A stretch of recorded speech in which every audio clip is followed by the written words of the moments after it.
Good to see you. Nice to see you. Good to be back. Yes, very very happy to be back after a long time. Good, life is good. Family has grown a lot with three boys now. My wife as well, Sarah is happy. So everything is going well. So we are very happy.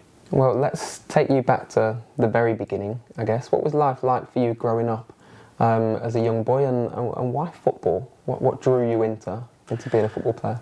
Probably because my father and my grandfather, they are big Barcelona supporters, and I always played football with them when I was a kid, and they always brought me to the Camp Nou stadium to watch games, and football started to like me a lot. And then as I was growing, I was doing it well. Then we moved to Barcelona to start to play for Barcelona, but I was never thinking that I was going to be a football player. I just wanted to play football with my friends. What did you think you would grow up to be, if not a footballer? I don't really know. I was doing at the same time tennis, hockey, so I love sports, and probably I will do something related with the sports. Well, you did eventually join La Masia around 9, 10 years old? 10 years old. I didn't join La Masia because at that time I was very young and my mom was driving me 4 times a week. But then when I reached the age of 16 years old, I was old enough to start a new chapter of my life, and we decided to move to La Masia. What's that environment? I mean, even to be a 10-year-old boy, I guess, to be in and around Barcelona, the team, the players that they had, what's that environment like to walk into? No, for me it was a dream. For a guy 1 hour from Barcelona, but all my family supports Barcelona, it was a dream to be playing for them, even if I was just a kid. But as well, you learn from the very beginning that you have to win. You compete in this club. It's a massive club that every time you play, you have to play for a win. Of course, sometimes it's difficult, and you learn a lot during the process. But as well, once I land in La Masia, it was not just football. It was as well about your life, about your studies, because the percentage of players that achieve the dream that is playing football is very low, and if you cannot reach to be a football player, at least to have some background that you can live from another thing. Well, we know you as a defender, left back, centre half, left-sided centre back. It wasn't always the case, was it? No. What position did you grow up playing? I started as a left winger, and with number 7 always, because I loved Luis Figo. It was our captain, but then he left to Madrid, so at that time I cried. Did you burn the shirt? Yeah, everything. I cried a lot, but I started as a left winger. Then when I moved to Barcelona, they moved me to as a number 10, 8, as a midfielder, then number 6, and then as a central back. And after the years, as a rotating position between left back and central back. Did you ever say to Marc Hughes, "Gaffer, I could do a job left wing for you"? No, I never told him. But in some trainings, yes, especially in the small games, I like it to. And players like Ryan Shawcross always told me in the small games you like to do tiki-taka stuff, all these things, dribblings, and maybe because I was a winger before. Well, you attracted attention from a young age anyway. Was there potential move to Chelsea on the cards around 15, 16? Yeah, when I was 15, Chelsea wanted me, but my dream was to play for Barcelona, and because I was doing the right steps at Barcelona, I believed that I will have a chance, and I had it. So I'm really happy that I stayed on my position to continue in the club. You mentioned Figo a few moments ago, but there was also Xavi, Puyol, Dani Alves. The list goes on, and on and then on again probably. Who did you look up to? Was anybody in particular kind of one who took you under their wing a little bit and give you a bit of advice growing up? Yeah, of course. When I moved to the central back position, for all the defenders at Barcelona, the reference was Carles Puyol. And I will always remember my first training with the first team. When I went to the dressing room, it was just one player over there, and Carles Puyol was there.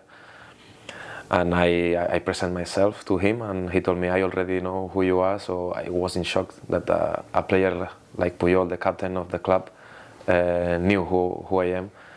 And he always gave us good advices to all the central backs or the defenders, and he was a role model for all of us. And I think the young players or young defenders from Barcelona, they should look always to him.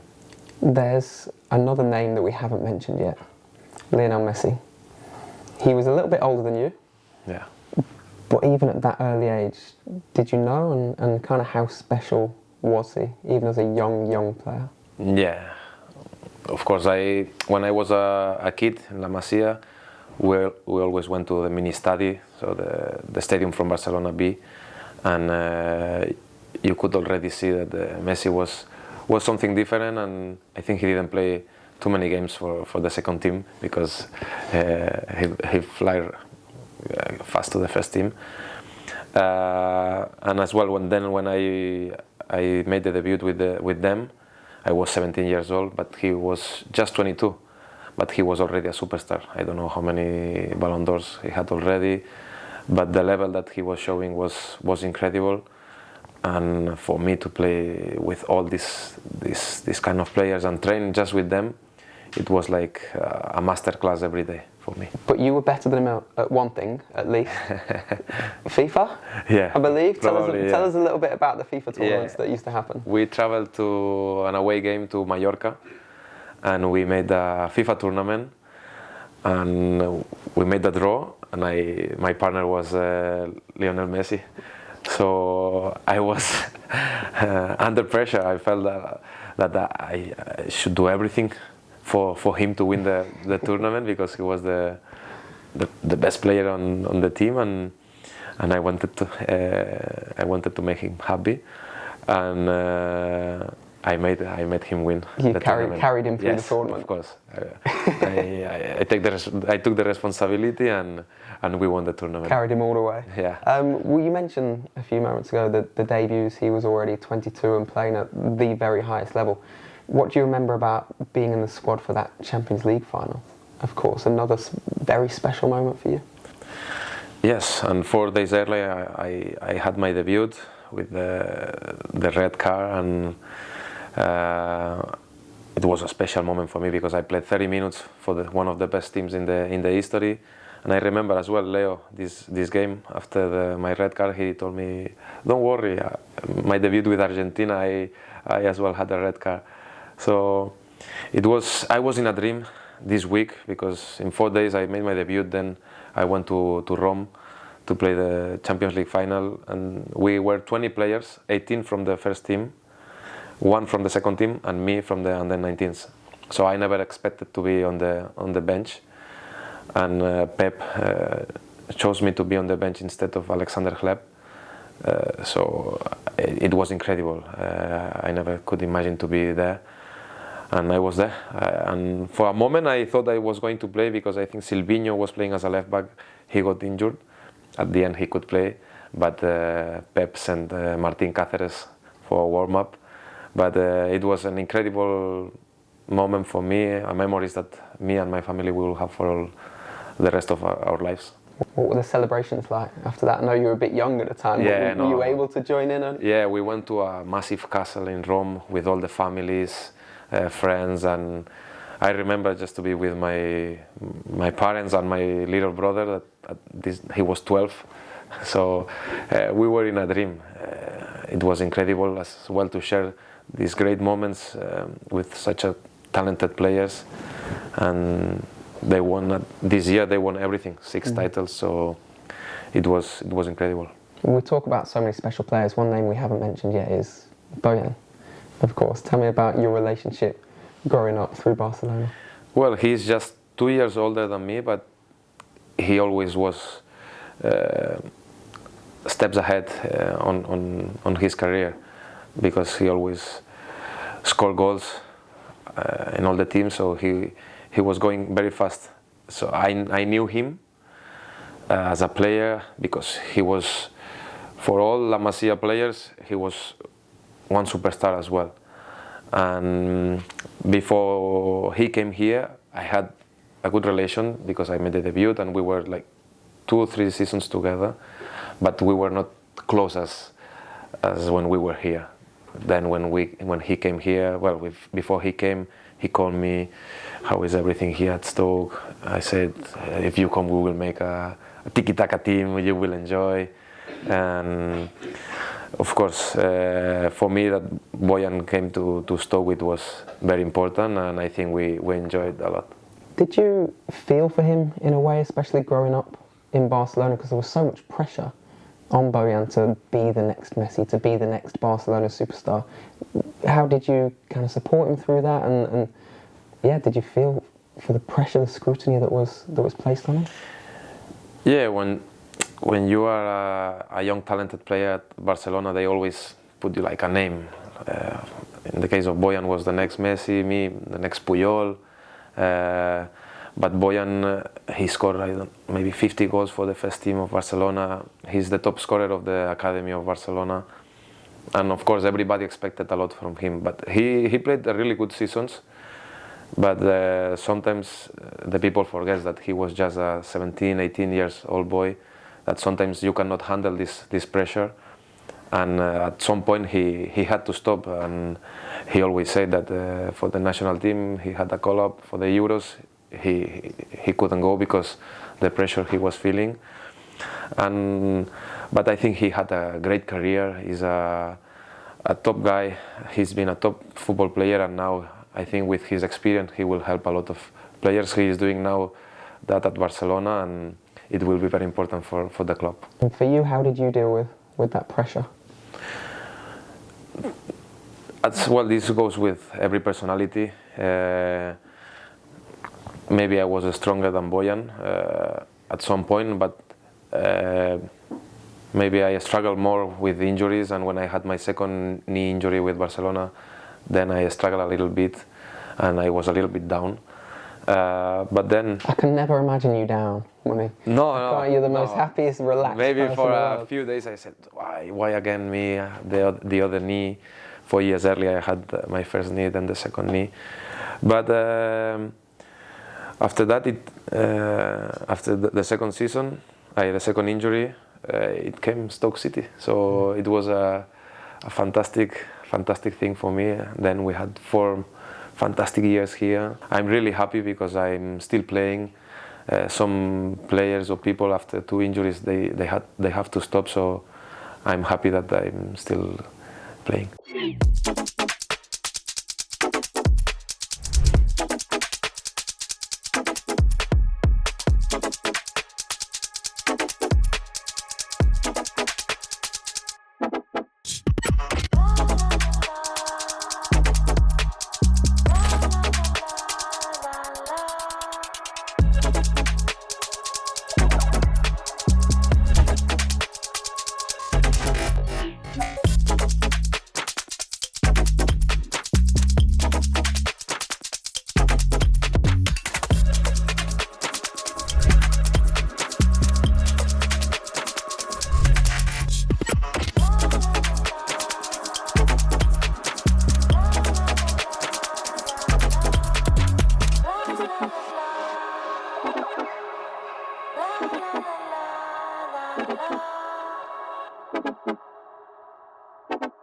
Talk us through how the move came about initially, because for many, Barcelona to Stoke City seemed a very strange move at the time, but it was a match made in heaven.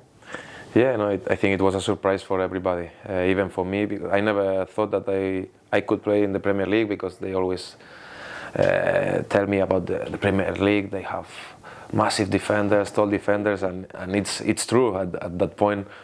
And at this team we had Ryan Shawcross, Robert Hood, Mark Wilson, so they were massive defenders.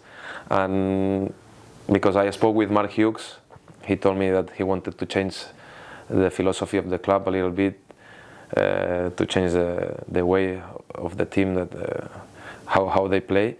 And I knew him because of the history of Mark Hughes. My grandfather told me he was a very good striker. He played for Barcelona. So the day I sit with him and we talk about the possibility to move here, I had clear in my mind that I wanted to come. Were there other options on the table? Yeah, some in Germany, in Spain, but as well in Greece. But once you sit with a coach and he gives you the confidence that he gave me, I was 100% clear that I wanted to come here. And what about when you first stepped off the plane? Because I mean, you're a bit more used to it now since going over to Denmark and then bringing you over today. You actually told I was colder than you, I think.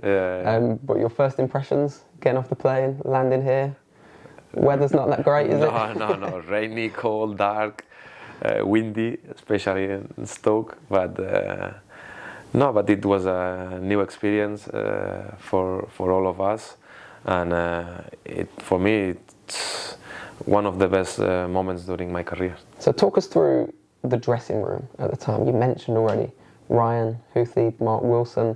Who were you closest to? And talk us through the kind of atmosphere that was around the dressing room at the time.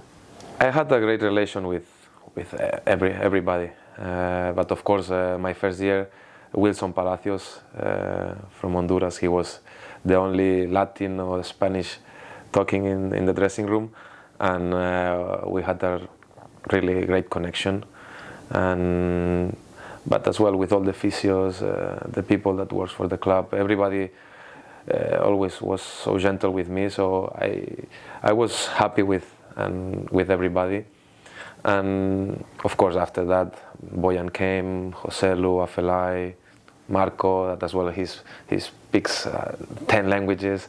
So no, but with all of them, all the British guys, I love them. Because we had a great dressing room, and now that they know, some of them, that I was coming, they are texting me, I'm really happy to see you back at Stoke, some physios, and no, it was very, very nice. Well, talk us through, I mean, we mentioned first impressions there of the country, the weather and so on. Your first home game, Crystal Palace? Yeah. A bit of a surprise maybe in the dressing room? Or, I mean, you tell us in your own words what your first impressions were. First game was at Anfield away, and of course to start at Anfield, it was a big moment for me. I was in the bench, but just to feel the atmosphere of a Premier League game, despite we lost 1-0, but it was a great game. Then we had the home game against Crystal Palace, and we were losing 0-1 at half-time, so the things were not going as we wanted. I was seated on my place, and I saw Ryan Shawcross and Johnny Walters fighting, throwing each other bottles of water, and I never seen this before in my life, so I was a little bit shocked. But after that, the team was on fire in the second half. Johnny assist to Charlie, I think, then Ryan Shawcross score. So after that, and the relationship they had between each other, I knew it just was the momentum of the game, that you need sometimes these things in a dressing room, and they have a great relation. So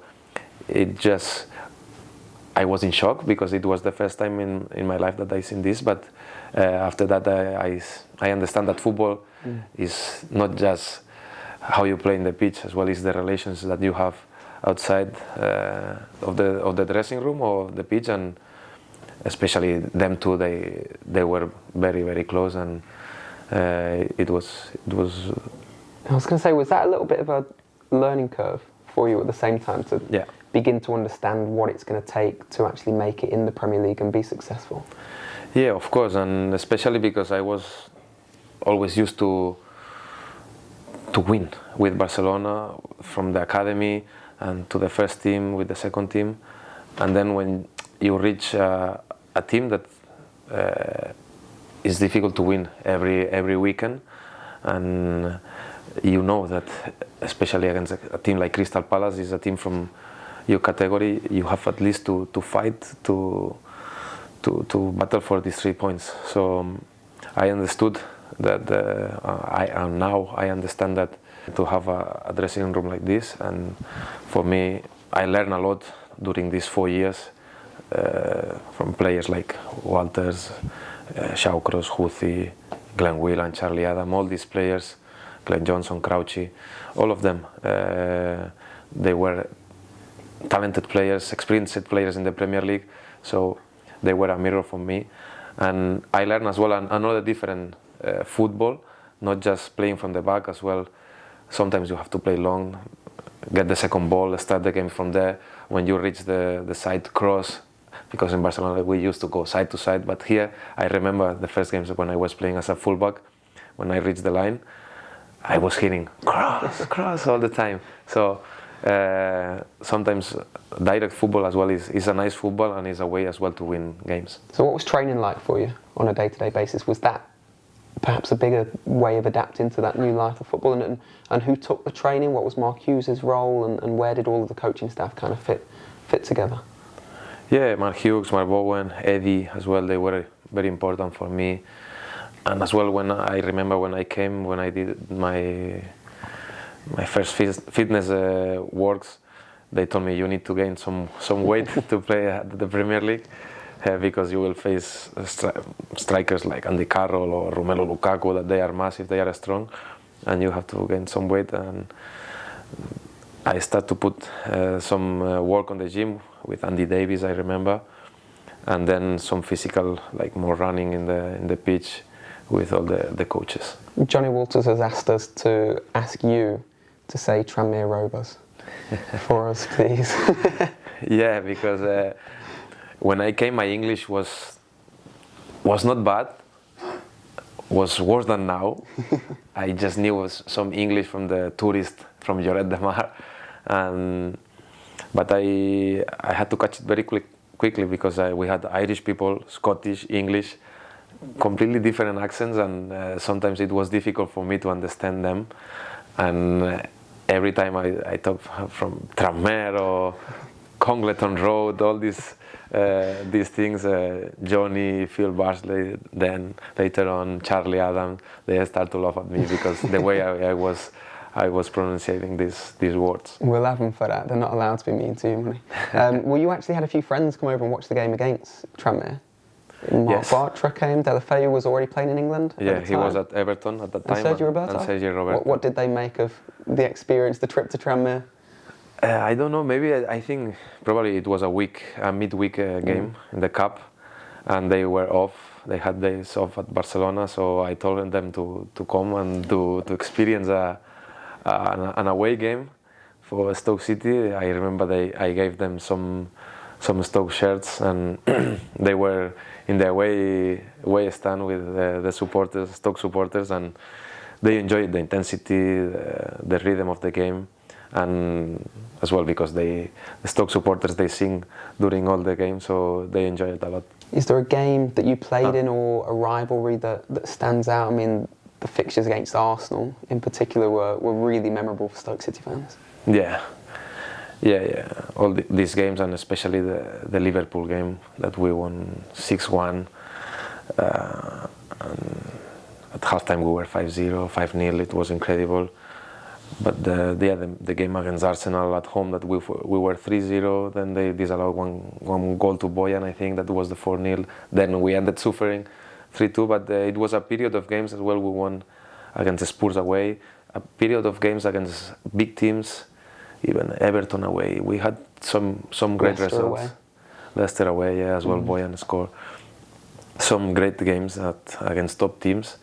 That this is why we finished 2 or 3 seasons in top 9.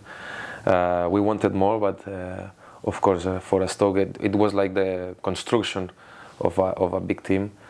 Now luckily we are in Championship, but hopefully soon everything changes and comes back where everybody wants. It was never a place that teams wanted to come and play at Stoke City. Yeah. Stoke City away Yeah. was bottom of the list for travelling teams and travelling fans, and we built up quite a reputation on that. Did you almost feel that you had won the game in the tunnel before you'd even crossed the white line, just looking into the opposition's eyes and thinking, we've already won this game, we have them exactly where we want them? Yeah, of course. And every time I went out to the stadium and hear the fans, how they sing loud songs. And I remember one day at Bojan's house with David De Gea, and I remember pick up that name you've just dropped there, yeah. Money. And he told us, I hate to play against you at Britannia Stadium at that time, because it was tough. It was very tough always to play against you, to long balls or throw-ins, corners, and then good games, windy, and it was the reputation we had, and then of course with good football as well, they hated to come to Stoke. You mentioned the Liverpool game, 6-1 at half-time, 5-0. Yeah. What's the reaction of the team as you go back down the tunnel and into the dressing room at half-time? Just to see the faces of all the players, it was incredible. Everybody was laughing at the dressing room. We couldn't believe it, and it was an incredible feeling. I don't know if they were fighting to be Europa League or Champions League, and they lost the spot at that game. As well was the last game of Steven Gerrard with Liverpool. And still some people remind me... You didn't let him score? No. I pulled my hamstring a little bit. But I remember as well this game because of that. The people reminds me this action with the Steven Gerrard, because it was his last goal for Liverpool against me. But this game for me is one of the best games I ever played. I've ever been on the pitch with such a superiority against a big team. Well, you gave us some incredible memories, Money, and you are an absolute Stoke City legend, and we were devastated the day that you would eventually leave the club, but it is so good to have you back. If there's a message that you would like to send to Stoke City fans, what would that be? Well, these 4 years that I spent here probably are the best ones of my career. Because the great memories we had all together, because the fans, they were amazing with me, and 6.5 years after, I still receiving messages on Instagram, on Twitter, singing my name. So for me, Stoke is my second home. I know one day I will be back. I don't know how. Now I'm back as a supporter, but hopefully one day I can come back and help the club to go back where they belong. Brilliant. Well, it's an absolute pleasure to welcome you home. We have two of the boys here. Come on, boys. Come and get in. This one is the one that was in the stadium. Come and get yourself in there. And Pau and Biel, that he will tomorrow come to the stadium for first time. Yeah. So we will enjoy a good game, hopefully with great 3 points. And we will be singing your song. Do you know Daddy's song? Yes. Yeah, so you're going to sing it for us? Marc Muniesa, Marc Muniesa. You do the dance tomorrow? He plays for City with Bojan and Bojan. Do, do, do, do, do.